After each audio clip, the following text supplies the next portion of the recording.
On doit être positif, on va jouer à Madrid. L'an dernier, on regardait la Ligue des Champions à la télé. Ce sont les mots de Pablo Longoria dans les colonnes de La Provence à 2 jours, au moment où la vidéo sort, à l'aube, d'affronter le Real Madrid en Ligue des Champions dans une rencontre particulièrement excitante. Le club olympien retrouve la plus prestigieuse des compétitions 3 ans après un match au scénario dramatique face à Tottenham qui a laissé bien évidemment une vive blessure au sein des supporters de l'Olympique de Marseille et surtout qui retrouve le club le plus glorieux de l'histoire du football et de l'histoire de cette compétition, le Grand Real Madrid, 16 ans après une dernière phase de groupe où les Merengues avaient battu par 2 fois l'Olympique de Marseille. On se rappelle notamment d'un certain coup franc de Cristiano Ronaldo au match retour et du fameux rouge de Souleymane Diawara au match aller. On va justement revenir sur les dernières informations qui sont disponibles, que ce soit sur la composition d'équipe, que ce soit sur les absences,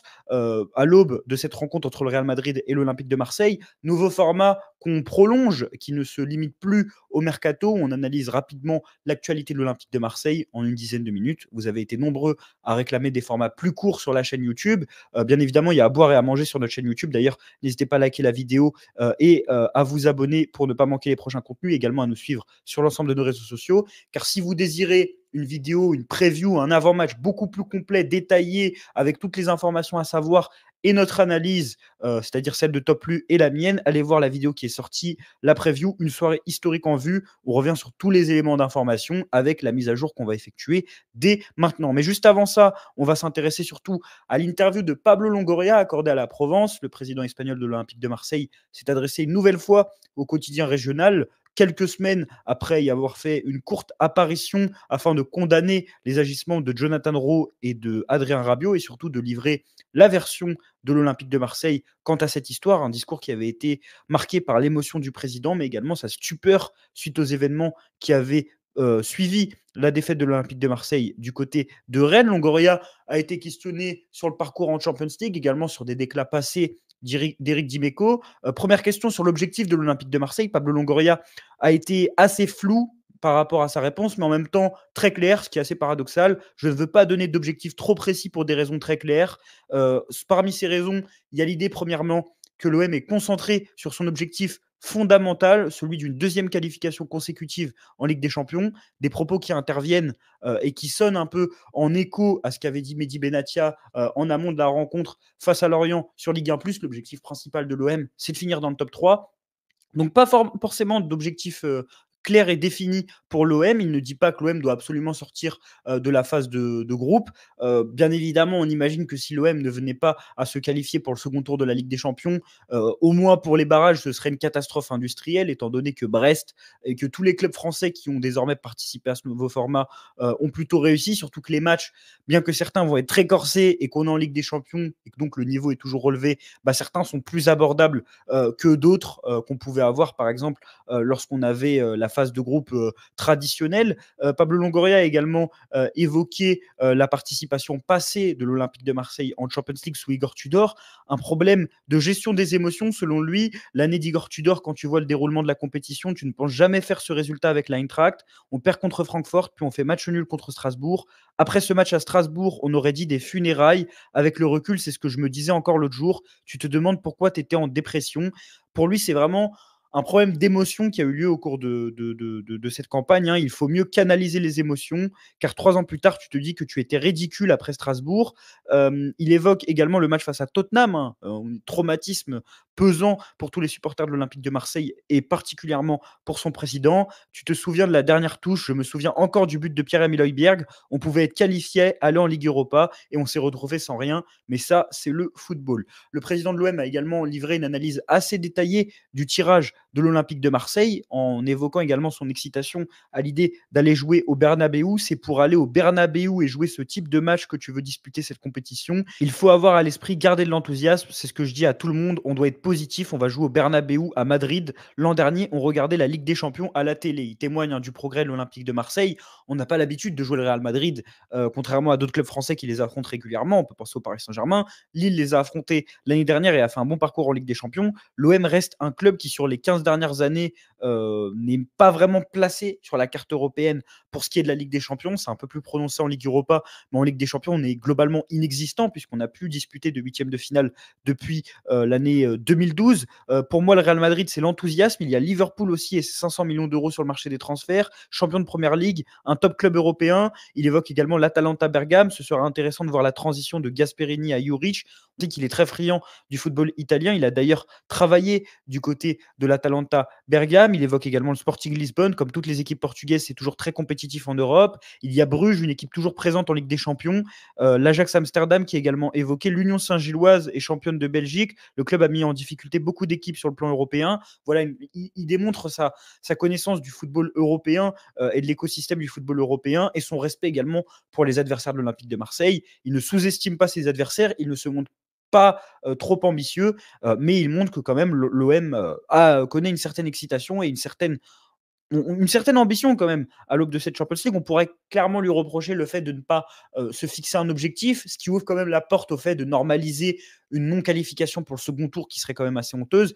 Mais voilà, un discours assez sensé du président de l'Olympique de Marseille. Il est d'ailleurs revenu sur la victoire récente du PSG et le poids de la victoire de 1993 qui semble très lointaine quand on voit les performances de l'OM dans la plus prestigieuse des compétitions au XXIe siècle. Je n'ai jamais considéré la victoire de 93 comme un poids. C'est tout le contraire. Tu dois en être fier, très content de l'avoir gagné, mais il ne faut pas toujours vouloir vivre dans le souvenir de la nostalgie. Il ne faut pas chercher à comparer deux époques complètement différentes. C'est le message que je cherche à délivrer. En 32 ans, le football a bien changé. On doit travailler de la meilleure façon au quotidien avec ambition et en regardant l'avenir, mais tout en respectant ton passé. Si tu es aujourd'hui, c'est aussi grâce au passé. Et puis pour moi, tu dois toujours être dans la rivalité. C'est le principe même du football. Aucun supporter de l'OM ne peut être content de la victoire du PSG en Ligue des Champions. C'est basique.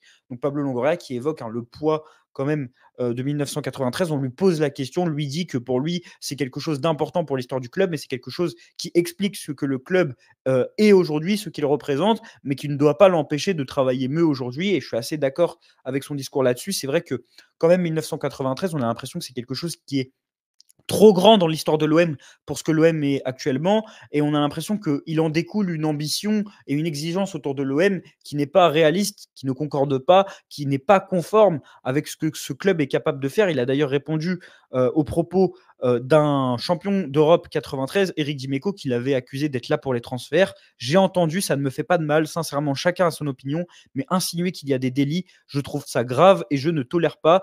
Voilà pour l'interview de Pablo Longoria à la Provence, assez clair, les ambitions, on pourrait dire qu'il n'y en a pas vraiment bien défini, mais l'OM a quand même des attentes dans le Champions League, respecte ses adversaires, et puis on attend que d'être surpris par la performance olympienne. Pourquoi pas un parcours extraordinaire en phase de poule, en phase de ligue, comme à l'instar de Lille la saison passée, qui avait fini top 8. On va se concentrer du coup sur quelques informations clés à l'aube de cet affrontement entre le Real Madrid et l'Olympique de Marseille. Tout d'abord, update sur Amine Gouiri qui était pressenti comme du coup absent, qui ne devait pas être présent dans le groupe de l'Olympique de Marseille. Il sera du voyage à Madrid, à voir s'il sera disponible, mais en tout cas il accompagnera ses coéquipiers. On sait que Facundo Medina avait également été du voyage à Rennes alors qu'il était suspendu. Donc voilà, à voir si ce voyage sera symbolique ou s'il aura un intérêt sportif. Dans tous les cas, Pierre-Emerick Aubameyang devrait démarrer côté olympien. Amine Gouiri aurait pu être intéressant dans un registre de numéro 10 s'il avait été disponible ou s'il pouvait être disponible pour être titulaire. Visiblement trop juste pour être titulaire. On rappelle une blessure à l'épaule pour Amine Gouiri suite à un contact avec Bamo Meïté. On a en tout cas des informations sur la compo probable et qui sont très intéressantes. Benjamin Pavard, Naïef Aguerd et Facundo Medina sont bien placés pour enchaîner contre Madrid. Eux qui ont disputé leur premier match de la saison contre Lorient, qui ont livré une première très satisfaisante. On a fait un zoom dessus sur la chaîne YouTube. N'hésitez pas à aller la voir. Les performances de Pavard, Aguerd et Medina, des patrons qui ont gagné beaucoup de duels, qui ont apporté à la relance. À nuancer parce qu'en face, c'était Lorient et que Lorient, en plus d'être une des plus mauvaises équipes de Ligue 1 qui venait de prendre 7 buts contre Lille, était à 10 contre 11. Mais voilà, en tout cas, confiance, continuité pour Benjamin Pavard, Naïef Aguerd et Facundo Medina. Celui qui devrait en payer les frais est argentin, alors qu'on pouvait imaginer une association avec Balerdi dans l'axe et Pavard à droite et Murillo qui pouvait sauter. Visiblement, Balerdi, qui est victime de douleurs à un pied et qui est revenu assez tardivement de la trêve internationale, part d'assez loin pour être titulaire contre le Real Madrid. Même si je trouve que Balerdi aurait pu être pertinent face au Real, notamment dans sa qualité de relance, sa qualité sous pression, ses qualités défensives, ses qualités défensives en 1 contre 1 et surtout s'il était aligné aux côtés de Patron à côté de lui pour le driver. On a vu un Balerdi avec et sans Medina sur le mois d'août et sur le mois de juillet. On a vu que Medina lui donnait clairement des consignes, que Balerdi était beaucoup plus à l'aise aux côtés d'un joueur comme son compatriote plutôt que d'un jeune comme Egan Riley où ça devait être lui le patron de la défense. Mais visiblement, il est diminué physiquement. Et puis aussi, il faut se dire la vérité, on ne peut pas se passer d'un Benjamin Pavard. Aussi tard soit-il arrivé à l'Olympique de Marseille au cours de ce mercato, Benjamin Pavard est quand même un joueur de classe internationale qui est rompu à ce genre de rencontre et on va être obligé de le titulariser. D'ailleurs, voici la compo probable selon l'équipe de l'Olympique de Marseille demain soir. Aubameyang titulaire en pointe, on l'a dit. Pavard, Aguerd, Medina, Murillo derrière. Kondogbia devrait bien et bien être reconduit aux côtés de Pierre-Emile Højbjerg. J'évoquais cette possibilité au cours de la preview. Angel Gomez en 10, c'est un peu une petite surprise parce qu'il n'a toujours pas évolué dans ce registre, mais ça aurait tout son sens tant défensivement, ça pourrait être compliqué pour lui dans le double pivot face à une équipe qui transitionne énormément et qui imposerait un certain impact physique avec des joueurs comme Aurélien Tchouameni. Wea à gauche, on sait que défensivement, ça peut être intéressant. Timothy Weah, de par son activité, maintenant, moi, il m'a pas forcément convaincu en tant qu'ailier. Je trouve que c'est vraiment un joueur, s'il a été reconverti en tant que latéral, c'est qu'il y a une raison. J'aurais bien aimé lancer Paixão, mais visiblement, si Weah est pressenti, c'est que Paixão est toujours aussi court. Greenwood à droite. Franchement, une compo qui est assez solide, je trouve, au niveau de la défense et du milieu de terrain. Un peu des doutes vis-à-vis d'Amir Murillo qui va devoir se taper Vinicius Junior avec Greenwood dans son couloir. Il faudra que l'implication défensive soit vraiment irréprochable pour les deux hommes. Implication défensive surtout pour Greenwood et qualité défensive pour Murillo. On sait qu'il a eu pas mal de difficultés face à Lyon, pas trop aidé par l'anglais, d'ailleurs rarement aidé par l'anglais dans ces moments de difficulté. Ils vont tous les deux être attendus au tournant. Peut-être un peu aussi d'attente, quelques attentes assez particulières autour d'Angel Gomez s'il venait à évoluer en tant que numéro 10, parce que je trouve que c'est un joueur qui brille dans le double pivot de par l'apport technique qu'il a, comme c'est un 10 de base, qui a un profil très déséquilibré dans le double pivot, qui fait son charme, mais qui n'a pas sa place pour moi dans le genre de rencontre.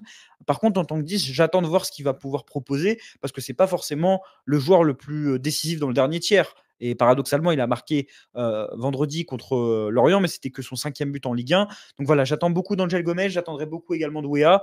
Et j'ai plutôt des certitudes vis-à-vis de la défense. Rouli dans les cages, qui connaît le Real Madrid parce qu'il a évolué pas mal de temps en Liga. Aubameyang qui connaît très bien le Real Madrid. Hein, il a laissé des bons souvenirs aux supporters barcelonais. Il est globalement très en forme face à la formation madrilène. Voilà en tout cas pour la composition probable. N'hésitez pas à me dire en commentaire ce que vous avez pensé des déclats de Pablo Longoria, de l'interview de Pablo Longoria à la Provence. Ce que vous pensez de ce 11 probable, qui vous aligneriez? Est-ce que vous êtes d'accord avec cette compétition, cette composition? Est-ce que vous êtes d'accord avec cette composition? Moi, personnellement, j'aurais peut-être mis Pavard à droite et Balerdi dans l'axe pour assurer l'assise défensive. Mais c'est vrai qu'en termes d'animation, c'est compliqué de demander à Medina ou à Pavard de rentrer dans l'axe au milieu de terrain. J'aurais peut-être pas mis Gomez 10, mais en même temps, vu les choix limités, c'est un choix qui fait sens. C'est peut-être que O'Reilly n'a pas montré les certitudes qu'on aurait attendu de lui sur un premier match pour être aligné du côté de Madrid. Et bien évidemment, le regret de ne pas avoir Paixão. Encore une fois, n'hésitez pas à vous abonner à la chaîne, à la liker, à nous suivre sur l'ensemble de nos réseaux sociaux. On se retrouve très rapidement sur Massilia Zone. Allez l'OM!